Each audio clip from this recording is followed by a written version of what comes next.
Satyabhama. Plot విషయానికి వచ్చేస్తే చోటు అనే ఒక కురవాడైతే మిస్ అయిపోతాడనమాట. తను ఎందుకు మిస్ అయ్యాడు, ఏం జరిగింది, మొత్తాన్ని తనని కనిపెట్టారా లేదా, బట్ నెక్స్ట్ ఏం జరిగింది ఇది మీరు థియేటర్లో చూస్తారు. అండ్ ఇంకా ఓవరాల్గా ఎలా ఉందని మిషన్కి వచ్చేస్తే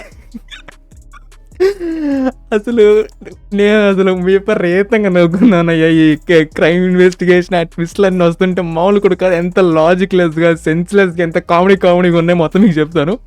save your preachers my, have a wonderful biryani, have a good sleep. ఇది ప్రత్యేకంగా మీకు చెప్పాల్సిన పని లేదు. క్రైమ్ ఇన్వెస్టిగేషన్ అంటే that is my favourite genre. Everything pin point గా చూస్తాను అనమాట. సో అయితే వీళ్ళు పిక్ చేసుకున్న స్టోరీ లైన్, ఎగ్జిక్యూషన్ ఐడియా అనేది ఇట్ వాస్ గుడ్ మ్యాన్. సంకలో పెళ్లి పెట్టుకొని ఊరు మొత్తం తిప్పటం అనమాట కాన్సెప్ట్ అనేది. ఇది బాగానే ఉంది. బట్ ఎగ్జిక్యూషన్ పరంగా మీరు ఎంత కామెడీగా చేసేసారో నేను ఇప్పుడు మీకు ఎక్స్ప్లెయిన్ చేస్తాను. మెయిన్ స్టోరీలోకి వెళ్ళడానికి అయితే కొంచెం ఎక్కువ టైం తీసుకుంటారు భయ్య. ఇనిషియల్గా మనకి సత్యభామ క్యారెక్టర్ని సెట్ చేసుకొని ఆ వరల్డ్ బిల్డింగ్ అంతా, రిమైనింగ్ క్యారెక్టర్స్ మనకి ప్రిమైస్ని సెట్ చేసుకుని అలా ముందుకు వెళ్తూ ఉంటారు. బట్ మనకి ఎప్పుడైతే చోటు అనే వ్యక్తి మిస్ అయిపోయాడు, బట్ అక్కడి నుంచి మనకి ఆ ఇన్వెస్టిగేషన్ ప్రోగ్రెస్ అనేది మనకి అంత గొప్పగా కానీ ఇంట్రెస్టింగ్గా ఉండవు. ఆ ప్రొసీడింగ్స్ అన్నీ కూడా చాలా ఫ్లాట్కి వెళ్తూ ఉంటాయి అనమాట.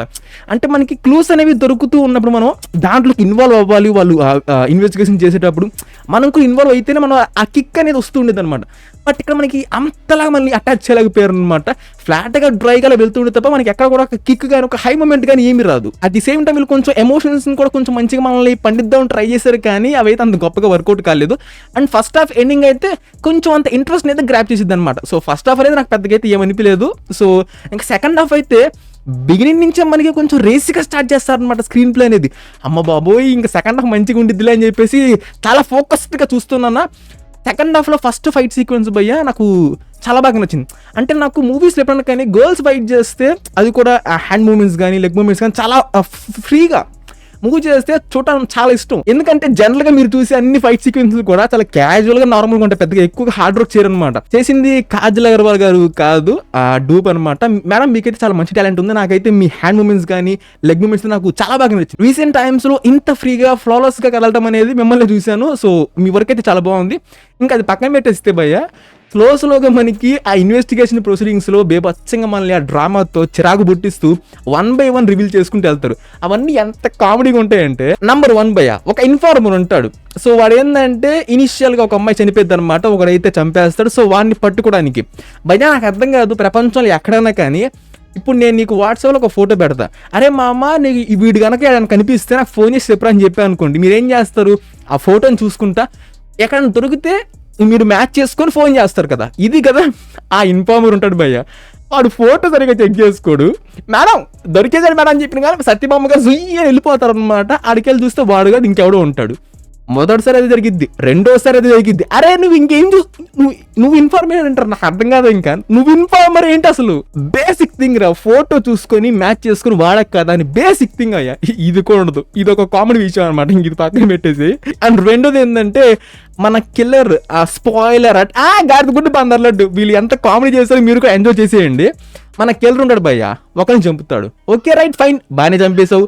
రెండో వాడిని కూడా చంపుతాడు, ఓకే రైట్ ఫైన్ బాగానే చంపేశావు. మూడో వాడిని చంపడానికి ఈడు అసలు ఎంత పెంట చేస్తాడంటే మామూలు కూడా కాదు. ఇంతెందుకు నాకు అర్థం కావట్లా. నేను ఒక టెర్రరిస్ట్ అన్నట్టు ఒక ఫ్రేమ్ క్రియేట్ చేస్తాడు వీడిని కాంటాక్ట్ అవ్వడానికి. అంటే మూడో వాడిని ఎవడనైతే ఇటు చంపుదాం అనుకుంటున్నాడు వీడిని కాంటాక్ట్ అవ్వడానికి సెల్ఫ్ కిడ్నాప్ని ప్లాన్ చేసుకోవడానికి అనమాట. వీడు ఒక గేమ్లోకి వెళ్ళిపోయి వేరే ఒక బయట వాళ్ళవి ఇద్దరు క్యారెక్టర్స్వి, అంటే ఇద్దరు సబ్జెక్ట్స్ అనమాట, ఒక అబ్బాయిది అమ్మాయిది, వాళ్ళ ఫోటోలు తీసుకొని మార్పులు చేసి గేమ్లో ఒక క్యారెక్టర్ని క్రియేట్ చేసుకొని వీడితో కాంటాక్ట్ అయ్యి సెల్ఫ్ కిడ్నాప్ ప్లాన్ చేస్తాడు. నీ అమ్మ నాకు చెప్పడానికి చిరాగ్గా ఉంది. అసలు ఇంత హంగమా ఎందుకు మామ నాకు అర్థం కావట్లా. కిల్లర్ మామ నువ్వు చెప్పి ఎందుకు చేస్తున్నావు ఇంత గందరగోళం అంతా?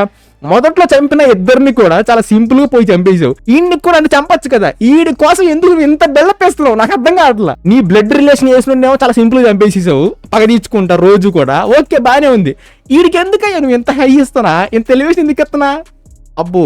సో ఇప్పుడు ఇవన్నీ ట్విస్ట్లు అనమాట. 1 by 1 వీళ్ళు ఆ ఇన్వెస్టిగేషన్ ప్రొసీడింగ్స్ లో ఒక క్లూ అమ్మటి ఇంకో క్లూ పట్టుకుంటే వెళ్తే ఇవన్నీ ట్విస్ట్లు అంట. మనం సంకలు గుద్దుకుంటే వావ్ వావ్ అసలు ఏమన్నా ఉందమ్మా, బుర్రపాటు మైండ్ దొబ్బిందంత అదిరిపోయింది ట్విస్ట్లు అని చెప్పి సంకలు గుద్దుకోవాలంటే నా వల్ల కాదు. ఇదొక్కటే ఒక పెద్ద హైలైట్. అంటే ఇంకోటి కూడా మీకు చెప్తాను. మీకు మన వాడికి స్కాలర్షిప్ దొరికింది, వాడు అక్కడ చదువుకుంటున్నాడు అనమాట. దేశాలు దాటేం పోలేదు, వాడు ఇక్కడ చదువుకుంటున్నాడు. వీళ్ళ బ్లడ్ రిలేషన్ని చంపినందుకు వాడు కిల్లర్ని పట్టుకుందాం అని చెప్పేసి పగ తీర్చుకోవడానికి అనమాట. వీడు ఎన్నో ఊర్లు స్టేట్లు తిరుగుతూ ఉంటాడనమాట. ఒకే రోజులో మొత్తం నువ్వు కవర్ చేయలేవు కదా, ఒకే రోజులో అన్ని కూడా కవర్ చేయలేవు కదా. సో నువ్వు ఇన్ని రోజులు ఇంట్లో ఉండకుండా బయట అయితే ఉన్నావు అనమాట. సో వీళ్ళతో పాటు పెరిగిన చిన్నప్పటి నుంచి ఒక ఫ్రెండ్ అయితే ఉందన్నమాట, ఫ్యామిలీ ఫ్రెండ్. తను ఒక మాట చెప్పిద్ది, నేను ఫస్ట్ టైం చోటు ఎక్కడున్నా నాకు తెలియదు అని చెప్పింది అనమాట, పెద్ద కామెడీగా. అంటే ఈ ట్రావెలింగ్ గురించి కాదులేండి, వీడు మిస్ అయిపోయినప్పుడు అనమాట.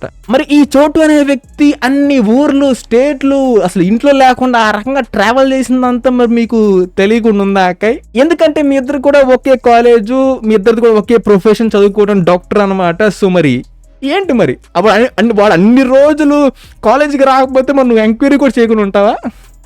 ఇదే అనమాట, ఇట్లాగా లాజిక్ లేకుండా సెన్స్లెస్ లేకుండా ఎన్నో ఉన్నాయి అనమాట. And this one goes for the absolutely pure brown star. And నేను సిల్వర్ ఎందుకు ఇస్తానంటే ఇది వర్క్కి, సిల్వర్ ఇచ్చేది వర్క్కి, ఫిల్మ్కి అయితే బ్రాంజ్ ఇస్తాయి, ఇది పక్కన పెట్టేసి. సిల్వర్ ఇచ్చేది మీ వర్క్ అనమాట, మీ ఐడియా కోసం. అంటే మీరేం చేశారు, క్రైమ్ స్టోరీ నార్మల్గా రాసేసుకొని అంకులో పిల్లల్ని పెట్టుకొని ఊరు మొత్తం తిప్పారు చూసారా. ఈ ఒక లైన్ అనేది బాగానే ఉంది, బట్ మీరు ఎగ్జిక్యూట్ చేసిన విధానం అనేది ఇంత నేను చెప్పే చూసారు పాయింట్లు అనేవి. సో అంత సిల్లీగా అయితే ఉన్నాయి అనమాట, లాజికల్ లేకుండా లాజిక్లెస్గా సిల్లీగా. And coming to the performances, నాకైతే చనిపోయిన అమ్మాయి చాలా బాగా యాక్ట్ చేసింది, నాకు పేరు తెలియదు. సో తనైతే చాలా బాగా యాక్ట్ చేసింది అనమాట. అండ్ కాజల్ గారు, she was decent in her role. And remaining వాళ్ళందరికీ పెద్ద ఎక్కువ స్కోప్ లేదులేండి. కింద మీరు ఎవరు అడిగినా కానీ వాళ్ళందరూ పెద్ద స్కోప్ లేదు, దేవర్ ఓకే రోల్స్ అనమాట. ఇంకా coming to the background scope, మొదటి నుంచి పెద్దగా అనిపించలేదు. సెకండ్ హాఫ్లో ఫస్ట్ జరిగే ఫైట్ సీక్వెన్స్లో ఓకే, ఇక్కడ కొంచెం ఒక హై అయితే వచ్చింది అనమాట. అంటే అంత గొప్పగా కాదు, బట్ ఆ ఫైట్, ఆ బ్యాక్గ్రౌండ్ స్కోర్ కొంచెం బిట్ ఆఫ్ హై అయితే వచ్చింది, అక్కడ బాగుంది అనిపించింది. అంత పెద్దగా అయితే ఇంకేం లేదు. Production quality, cinematography, it was okay man. So అది విషయం మీద that's review on Satyabhama part 2. సరే మీ ఇష్టం తీసుకుంటే ఏముంది. And that's it man. Subscribe if you enjoyed, and I'll catch you on the next one.